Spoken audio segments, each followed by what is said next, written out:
Hello and welcome to Two Therapists and a Microphone. I am Dr. Harrison Davis. And I'm Dr. Aisha Dickerson. Two Therapists and a Microphone is a show about mental health, relationships, and social issues that personally affect you. We broadcast live every Thursday evening at 7:30 p.m. on the Our Black Media Network. We are two licensed psychotherapists with decades of clinical experience, and we want to hear from you. We want to hear about the situations or dilemmas that you're going through. Send us your questions by visiting our webpage at www.twotherapist.com and click on Ask Two Therapists at the top of the page. Thank you so much. So today we're going to talk about an important topic. I think they're all important, but today we're going to focus on our teachers and our educators, as I have come to realize many of them are still struggling. I know a few educators, and I have a couple on my clientele in my practice. And here we are. I remind people like every week, we're 2 years, All right. Is it two, two? Sometimes we two say three. two years Mhm. into the pandemic, and I and Aisha and I, we're professors and we have private practices. And I remember I was still in the classroom, back in March 2020, and getting that text, in front of the students. Everybody got the same text from the university saying that we were immediately shutting down and closing for 2 weeks, and we're going to start back up after spring break remotely.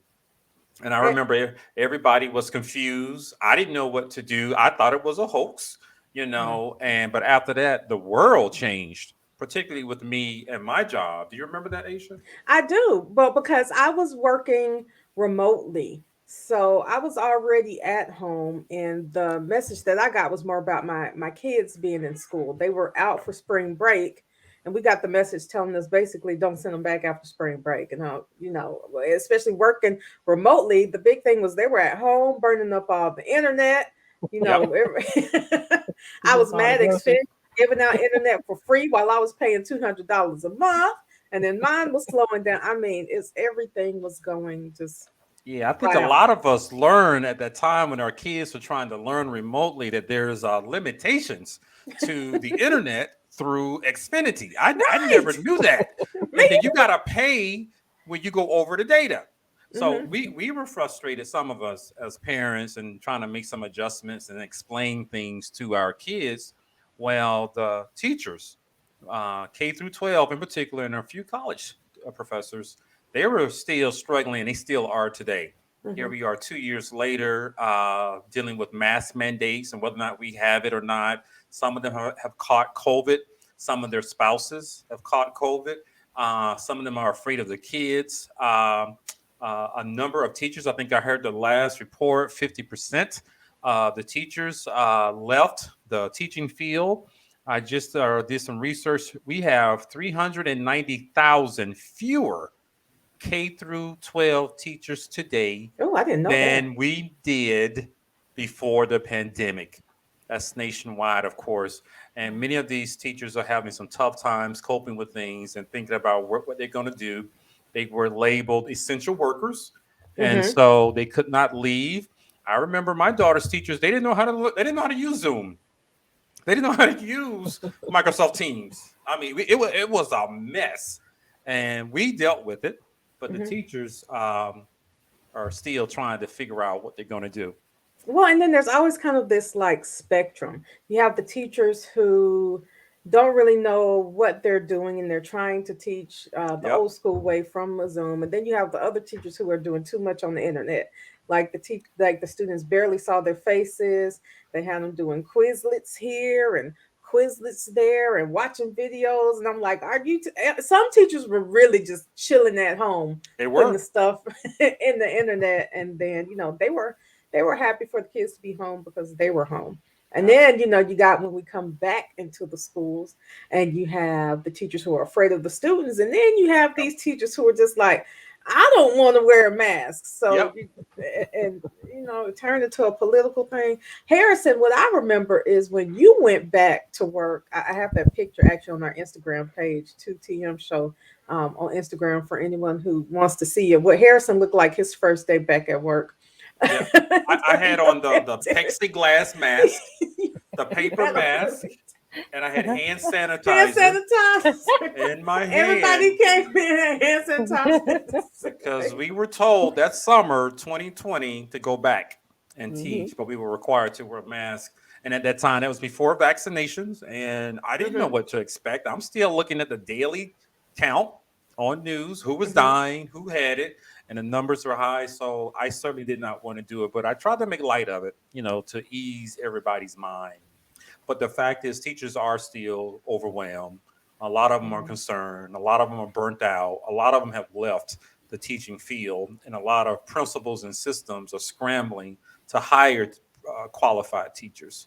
Mm-hmm. So, Dr. Aisha brought on a guest today. I did. So for the first time ever, I think we've had 2 weeks in a row people with who are school counselors or have school counseling backgrounds. Because last week we were talking about bullying and what children were dealing with in the school system, and today we have another school teacher, Tyshiba Maxie. Sorry, not school teacher, school counselor, Yep. Tyshiba Maxie. Because as we all know, our school counselors don't just work with the children. They're there for the mental health needs of basically anyone in the building, from The what I can staff. see when Absolutely. I've been there. So Tashiba Maxie has three great loves in her life. Her son, Christopher Harris, working with children in creative arts. At an early age, she combined her love for working with children and her passion for creative arts. She attended and graduated from Albany State University with a bachelor's of science in The psychology. Rams. Shortly thereafter, she became a member of the Albany alumni chapter of Delta Sigma Theta Inc. and Mhm. completed two master's degrees, the first in public administration and the second in education. So she served as a professional counselor in the public school sector for over 16 years, working with middle and high school students. In her past time, she has managed Dance 2.0 Ltd, a dance organization for creatives for 16 years, formerly known as Uptown Dance Studio. I hope All that's I right. said that correctly. So Mhm. she managing Uptown Dance Studio and teaches different types of dance to children in the evening. Thank you, Tashiba, for being here with us tonight. I love that you have so many different experiences in your background, and I bet that it helps you when working in the school system. So, we said you work with Absolutely. children. You work with children in the school systems for over 16 years, but tell me, what are you seeing with the educators in these school systems? Yeah, well, like you said, the role as a school counselor, as an educator, we not only supported the students, but we had to support their parents, the administrators. We're that person in the building, and that wears all the hats. And I think we were talking about it a little earlier when I got the news, and we all kind of thought, well, 2 weeks, everything will be back to normal. But we Mm-hmm. realized very soon that we were transitioning into some A interesting new times, era. a whole Right. new normal, right? No, we were Right. thinking it was going to disappear after 2 weeks. Like, Yep. you get over the flu in a Yep. week and have a little residual cough. This just not what happened. Yes, I know that first 2 weeks, I was like, oh, I get to be at home, and I think everybody was kind of having that moment, like, oh, I get some free time. I can I get read, to I can, cook. I can work from my pajamas from the bottom half, and professional from the top, and just really be at home. But I think reality soon set in, and people realize this is not what I anticipated. Educators had to start juggling home. Some of those things that Hmm. you deal with when you get off work. Well, now you got to deal with it while you're at work. And then on top of that, some of those challenges that come with being an educator, being in the schools. Before COVID, there were mental health issues, but Hmm. now you those things are really coming to the surface, and some of those that may not have been an issue before, they definitely became an issue at now, and it's still at this present time, we're still dealing with a lot of those challenges. How do you see some of the teachers coping with these challenges that you just mentioned in the classroom? A thing that I'm hearing quite a bit is that a lot of the teachers are trying to give from an empty cup. It's the And term. my high schooler tells me that so sometimes the children have said that the teachers are in there drinking. She said, like in high school, they know what alcohol is like. She's like, the teacher was drinking again today. Yeah, the students see it. The first week of class for my daughter in middle school, she came back and told me one of her teachers, she doesn't want to be a teacher anymore. She just sits there and let us talk. And I said, "What do you mean, Chloe? That doesn't make any sense." Sure enough, 2 weeks later, we got the notice that teacher had resigned, and they had to Oh hire wow. another teacher. But what are Oh, you yeah. seeing, Maxie, within the Well, classroom? I get the opportunity to support like multiple middle and high schools, and one of the things that just was common across the board was, of course, at the state level, at the district level, we were required to put a lot of strategies and interventions in place for the students, and the big thing was students, resources for the parents.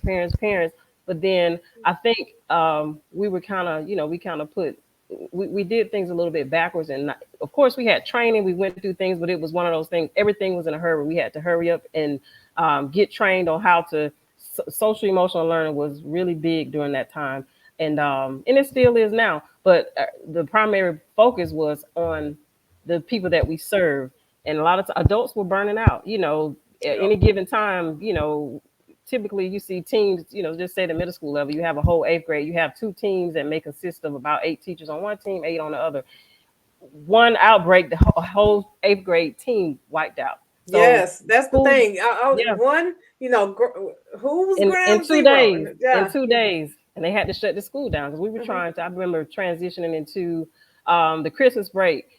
Of course, the goal was, of course, they had it where we could get tested. By then, students and teachers were able to get vaccinations, but we couldn't. A lot of schools were closing because we couldn't get to the break. We were just trying to maintain all the schools and Yeah. keep all the schools open. But it was when I say, administrators, a whole administration team, so what do that's huge because you never see that where your whole administration team is out, you know and then or a whole eighth grade team is out. So that was, I mean, you from one day to the next nobody knew what to expect, so you were always kind of operating in a kind of panic or a chaotic mode. Well, Hmm. especially on the support side. But then, of course, you had some where, like, it kind of got to a point of despair and like, well, I don't know. Some started giving up, and that's when you started seeing a lot of those mental health things start coming to surface.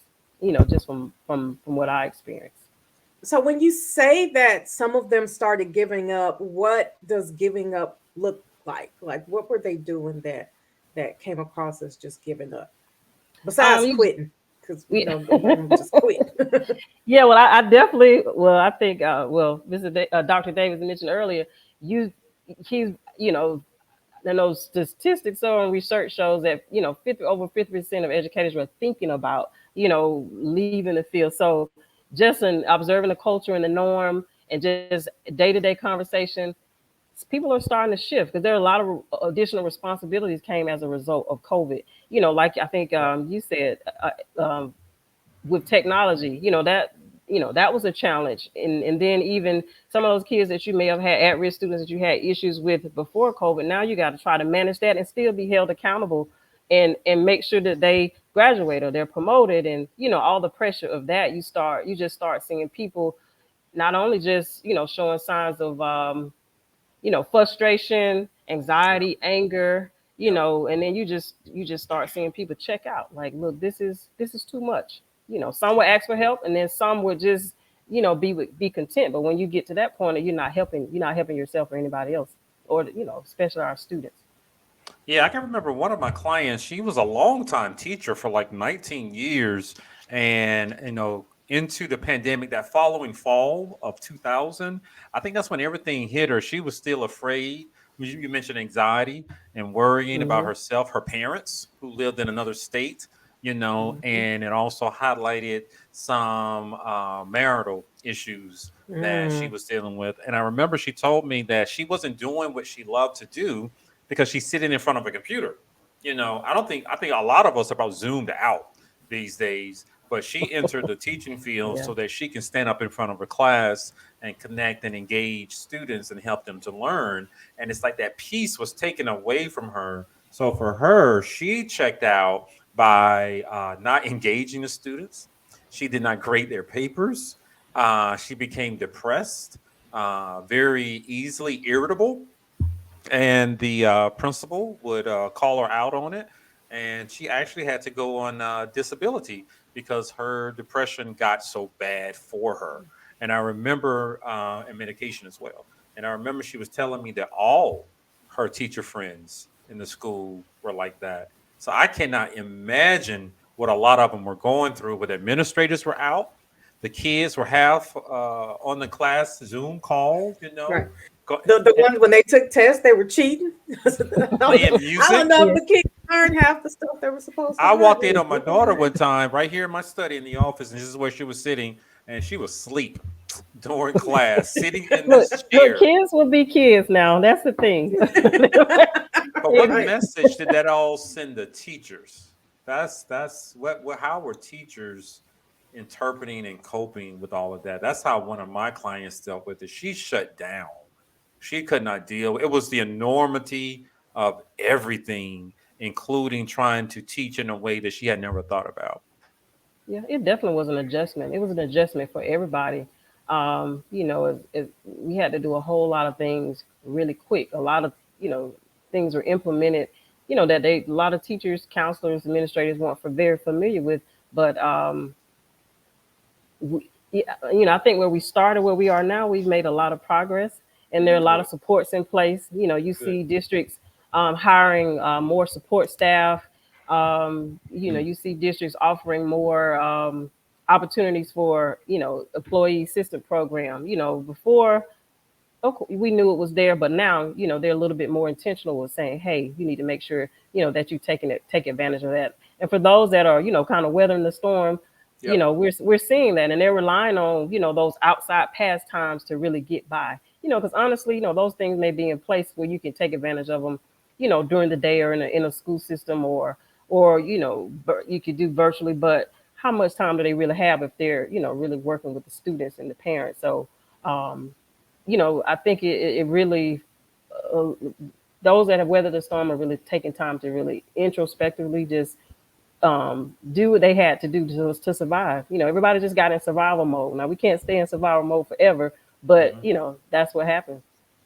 Speaking of survival mode, so I have a client that's a teacher, and she was actually kind of the opposite of your client, Harrison, where she was doing the most all the time. And it seemed to me that it was kind of affecting her health. And Oh, listen, she she became teacher superhero. yes, she did. She was calling everyone, making sure everyone was okay. She was teaching her stuff. She was teaching other people's stuff. She was coaching three sports. Oh She, wow. for the Overdrive. well, 100%. And the thing about it was she teaches special education, which I don't know Oh how you right. You see how everybody say "oh" at the same time. I don't. yeah, How yeah. do you do special education over Zoom? And I mean, Mm, I'll say from what I hear, she did a good job, but also hmm that I know from being her therapist that leads to or it led to a ton of anxiety, hmm because it's not just I have to take care of me, I have to take care of all of my children and all of my special children who are commonly tossed to the side by other people just because they have special education needs. Mhm. So how are you seeing any of that where teachers seem to be doing the opposite rather than Shutting down. yeah, shutting down?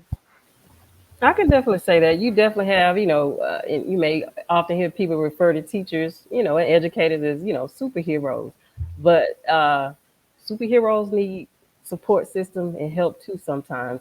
And to that point, just from what I observed with, those students, it got to a point where I think it was across the board.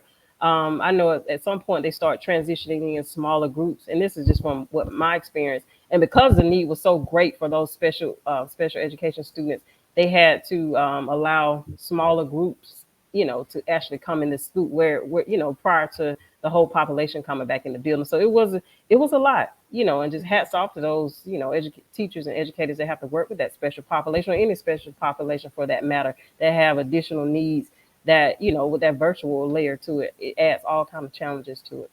Mhm. And so, in addition to thinking about COVID, what I think about is, have you all, are either of you seen Abbott Elementary Yep. on ABC? Let me say, I Oh, love that show, right? It's hilarious, but actually, it makes me think about what teachers really go through. My friends who are teachers who always set up the thing at the beginning of school where you can donate to their classrooms. I mean, I always donate. Yep. And, just having to deal with not having the rug on the floor or what the kids are eating for lunch, making sure that hmm their hair is done. Because I remember as a child, my mom was an elementary school teacher and eventually a principal.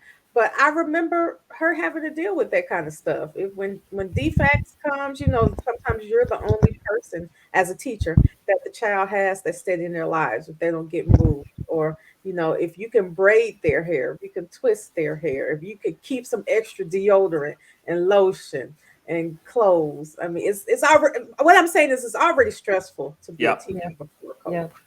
Yeah. that's so. Oh, I'm No, sorry. go ahead. Well, yeah, that's so true because I watched the show for the first time last week, and in education, you definitely have to have a sense of humor, and and there are some situations and stories and families that you deal with, and it's sad, and you really have to, okay, what do I do next? And I think Harrison mentioned in the beginning, when all the kids having the cameras off, but I know we were, just having Zoom sessions and things like that, and say, hey, turn your camera on, we want to see you. But then what we were realizing is we had families that were in hotels. You can literally see Yep. families in the bed next to them, behind them. So at that point, it was a reality check for us. Hmm. Let's not push that, find other ways to connect so that, of course, that's another layer, that teachers and counselors had to work through to be able to have that. But it's you just have to constantly keep reinventing the wheel to make it work for whatever, student population that you're working with. Yeah, but it's exhausting being in survival mode, It And is. I want to remind people again, it's been 2 years. But one of my clients, as you guys mentioned, was already stressful and working with some of the kids who don't have a whole lot of the resources. As one of my teachers became a principal during that time period, and the first couple of weeks, elementary school, one of the kids' parents died of COVID. Mm-hmm. Another kid, a boy, was exposing himself, to the people in the school, and the janitorial staff had all quit because they had COVID or health issues, and then her assistant principal had quit too, and then she was going through a divorce, and then she Oh, has to be there to with a smile on her face during the pandemic and help the other teachers to stay on the job. She kept teachers who were not doing an adequate job because she didn't want to replace them. It was just too much of a chore. So I helped her, so we can just transition very quickly into talking about what are some self-care techniques for some of these teachers who are still dealing with that stuff. COVID was just the cherry on top of this issue that many teachers have to go through, and that's dealing with some troubled students from troubling environments. And let's also mention, dealing with some other teachers and administrators who should not be working around kids. well, yeah, because they're always there too. They're ever present. That's Everywhere, Oh, yeah. just everywhere. So, Maxie, what type of self care techniques can you share with the audience for teachers to deal with some of those realities? And Aisha and I, we've dealt with it too with some of our students on the college level. It's just there's more to it than simply going in teaching a subject and then leaving and go home.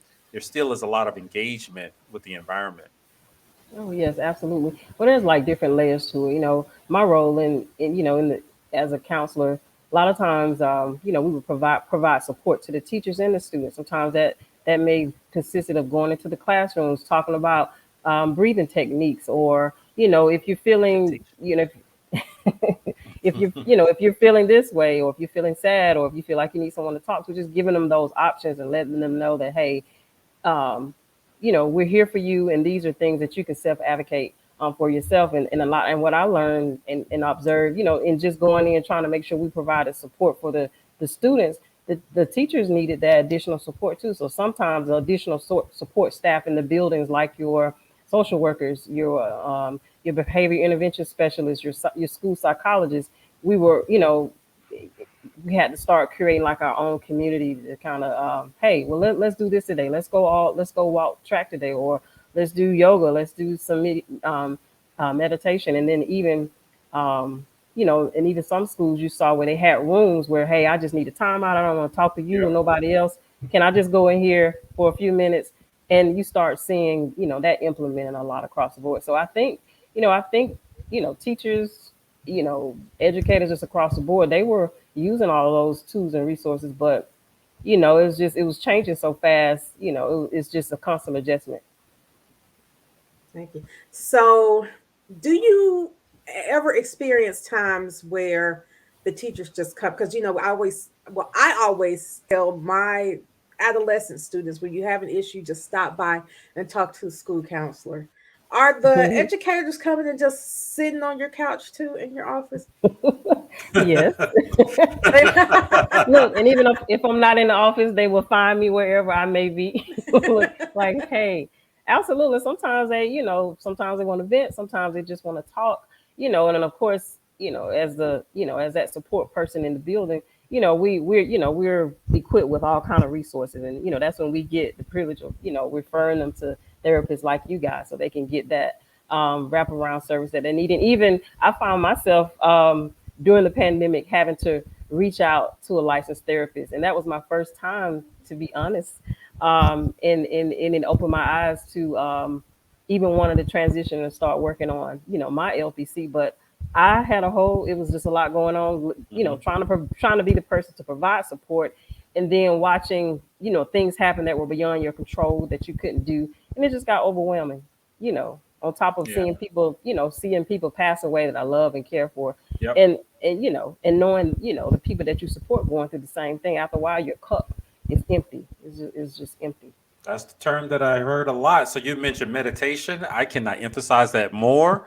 There was a time, believe it or not, I wasn't a big proponent of meditation. But I think over the last 6, 7 years, I do it a hell of a lot. And I have to teach people Count to 10. how that's one way to do it, whatever you got to do. And you also talked about some of the educators using the counselor as an outlet, having Hmm. someone to go to instead of just keeping things in to themselves.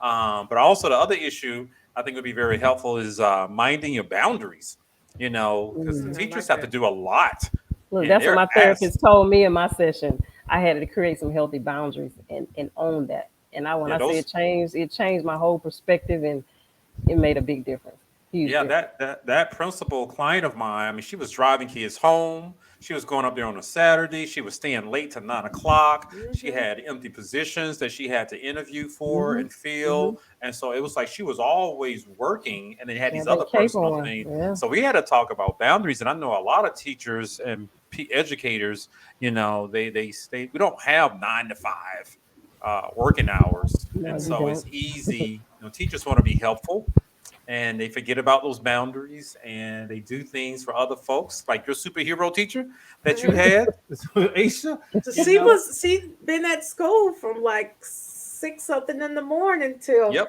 after the sun went down, coaching sports. She played coaching sports. She's never played coaching sports. They couldn't find other coaches for. So she did that year round. And now I wonder, Harris. Well, no, I guess because your principal client hasn't quit. My youngest child's elementary school principal, we would always, because we passed a car on the way out the neighborhood, would always see her car there in the evenings and on the weekends. And then the middle of the school year, she just quit. In the middle of the school year, it was yep. like, well, she retired. It Well, she was like Yeah, quit. you. happy She took right, advantage of that. That's what she Yeah, did. happy yeah, no, retirement, yeah. Miss. I won't say her name. We were like in the middle of the school Yeah, year. you know what? We've seen a good bit of that too. Where people are retiring, they go ahead and taking their time and they're leaving. Yeah, but it's a lot that they have to do. So those are just some of the tips that we have for you guys. Tyshiba Maxie, thank you for coming on and telling us about life of educators, what's going on, what they're dealing with, how they can better cope with things. You provided us with some strategies to share with some of the educators out there because it is tough. I actually feel sorry for some of my daughter's teachers when I talk to them. I'm like, you got a lot going on, and then you got to go home to deal with your family. Or when I come to the school and see how other kids, my kids are fine in my mind, but how other folks' kids act. Yep. I know I couldn't do it. I couldn't do it either. I would be on medication or in jail. Like I said all the time, teachers need to be paid more. Educators just I agree. need to be I paid. definitely appreciate teachers. And so for any educators who are listening, thank you for all that you do, especially my kids' teachers and school counselors. Thank you Absolutely. And the clients I work with. Thank you all for working with them. Absolutely. Thank you guys so much for having me. I hopefully I've been helpful. And you have, but do you have any final words that you want to share with the audience, Maxie? It's okay to get counseling. If you need it, reach out to whatever that support system is. If you don't get it from one person, just keep reaching out. But, your child's school, there's a plethora of resources and don't let money be an issue for you. There are programs that will pay for that. So take advantage of it. It's okay. It's okay. It works. Absolutely. Dr. Aisha, you have any final words on this you want to share? Just I have one more quick question. Ty, if you had to throw out a diagnosis that is most common in all the educators you see, what would it be? Well, look, all of us are a little crazy, not licensed diagnosed. Because I feel like I could diagnose everyone with something. What would you say is the most common diagnosis? Definitely, I see a lot of anxiety. Okay. That's what I was thinking too. So I just want to hop on with what Tyshiba said. Don't be afraid to get counseling. One thing I do know about our school teachers is that most of them have pretty good state insurance. They do.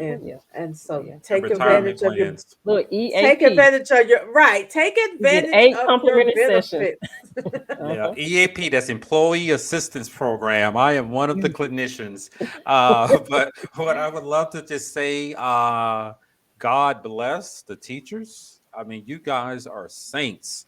I see what you do. I see how you're struggling. I know not everybody could weather the storm, using your term, Maxie, but the ones who are out there, they're still passionate about what they do. They can certainly use some more resources and get paid more that are out there. So I just want to thank the teachers that are out there, and even the ones who are struggling. The ones when I came into my daughter's Zoom class, the teacher's camera was off. And I asked Chloe, what are you supposed to be doing? She said, I don't know. The teacher sometimes they need to stay off. Even for you. Bless you for at least coming on. But that's it. That's it for today's show. I want to thank you guys for watching Two Therapists and the Microphone. We've been talking to Tyshiba Maxie about mental health and educators. And thank you for providing a lot of the good information that we have. Anything you want to close out with today, Aisha? Well, before we close out, I want Tyshiba to let our listeners know where they can find you if they want to get in contact with you in the future. Thank you. Yes, I'm actually on Instagram and Facebook at Coffee with Counselor Maxie. So check me out. Yeah, DM me. I'm here to support. And you can find us on Instagram and Twitter at 2 TM Show, and on Facebook, just search for Two Therapists and a Microphone. All right, guys, we will see you next Thursday at 7:30 p.m. All right.